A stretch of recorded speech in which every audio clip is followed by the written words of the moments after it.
네, 이어서 이 시각 누리꾼들이 관심을 갖고 있는 기사는 어떤 것들이 있는지 한번 살펴보겠습니다. 뉴스맵 스튜디오에 석지연 앵커가 나와 있습니다. 석지연 앵커, 오늘 아침 많은 관심을 받고 있는 뉴스들 소개해 주시죠. 네, 오늘도 많은 뉴스들이 제 옆에 화면을 가득 채우고 있습니다. 먼저 누리꾼들의 이목을 사로잡은 기사는 바로 중국의 한 마을에서 뱀을 키워서 큰 돈을 벌고 있다라는 소식인데요. 이 사진 속 뱀들 보이시나요? 이 뱀 300만 마리를 키워서 고소득을 올리고 있다고 합니다.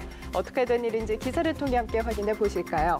네, 중국 저장성 즈스차오 마을은 주민 수가 600여 명에 불과하지만 연간 300만 마리의 뱀을 양식해서 뱀마을이라고도 불리는데요. 원래 이 마을은 몹시 가난했지만 뱀을 잡아다 팔면서 큰 돈을 벌게 됐고 마을 주민 중 하나가 이렇게 뱀 양식을 시작을 하면서 즈스차오 마을은 부촌으로 탈바꿈할 수 있게 됐습니다. 이들이 키우는 뱀은 제약회사나 한약상에 팔려나가서 이 가루약 등으로 만들어지고요. 일부는 식당이나 가정의 식자재로도 공급이 된다고 합니다. 이 뱀으로 만든 약은 관절염, 요통, 궤양, 간질환 등의 효과가 있는 것으로 알려지면서 중국 내에서 판매되는 것은 물론이고 한국과 일본, 미국, 유럽 등으로도 수출이 된다고 하는데요.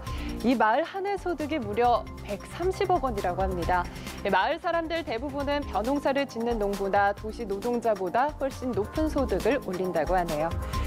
네, 다음으로 살펴볼 뉴스는요. 네, 경기도가 이재명 지사의 취임과 함께 전 직원이 명찰을 폐용할 것과 또 점심시간을 준수할 것을 지시하면서 과잉 충성 논란이 일고 있습니다. 기사를 통해 함께 확인해 보시면요.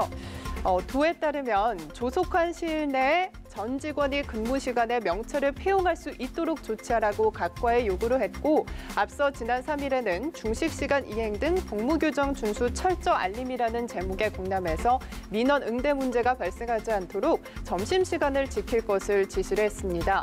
이에 대해서 경기도 공무원 노동조합 관계자는 기존에 공무원증이 있는데 예산을 낭비해가며 새 명찰 폐용을 지시한 이유를 모르겠다며 이재명 지사가 명찰을 잘 달라는 수준에서 얘기한 것으로 하는데 공직사회 경직성을 그대로 보여준다라고 말을 했습니다. 이렇게 논란이 일자 도 총무과 관계자는 재검토하기로 했다며 이재명 지사를 의식한 지시는 아니었다고 말했습니다. 네, 마지막으로 살펴볼 뉴스는요. 네, 막바지를 향해 달려가고 있는 러시아 월드컵 관련 소식인데요. 4강에 진출한 벨기에 대표팀의 선전에는 에덴 아자르의 역할이 굉장히 컸습니다. 아자르는 조별리그와 16강전, 8강전에서 총 2골 2도움을 기록을 했고 두 차례나 최우수 선수로 선정이 됐는데요. 주장으로서도 책임감을 발휘하고 있는 아자르에게도 잊고 싶은 흑역사가 있습니다. 바로 지난 2011년에 발생한 버거게이트 사건인데요. 문제의 버거게이트는 지난 2011년 6월에 발생을 했고 터키와의 평가전에서 아자르는 선발로 출전을 했지만 별다른 활약을 하지 못한 채 60분 만에 교체가 됐고 화가 난 아자르는 레이컨스 감독과 인사도 하지 않은 채 경기장을 그대로 빠져나갔습니다. 이후 터키전이 진행되던 시간 가족들과 식당에서 햄버거를 먹고 있는 모습이 이렇게 벨기에 언론에 보도가 되면서 논란이 커진 건데요. 즉각 아자르는 사과를 했고 레이컨스 감독도 어린 선수의 실수라고 표현을 했지만 아자르에게 2경기 출전 정지 징계가 내려진 바가 있습니다. 이렇게 20살의 아자르는 7년 후 황금 세대 대표 주자이자 책임감 넘치는 주장으로서 벨기에 축구 역사를 새로 쓰고 있는데요.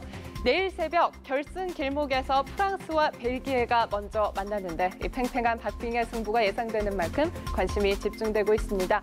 과연 누가 결승에 진출할까요? 지금까지 이 시각 한 뉴스 알아봤습니다.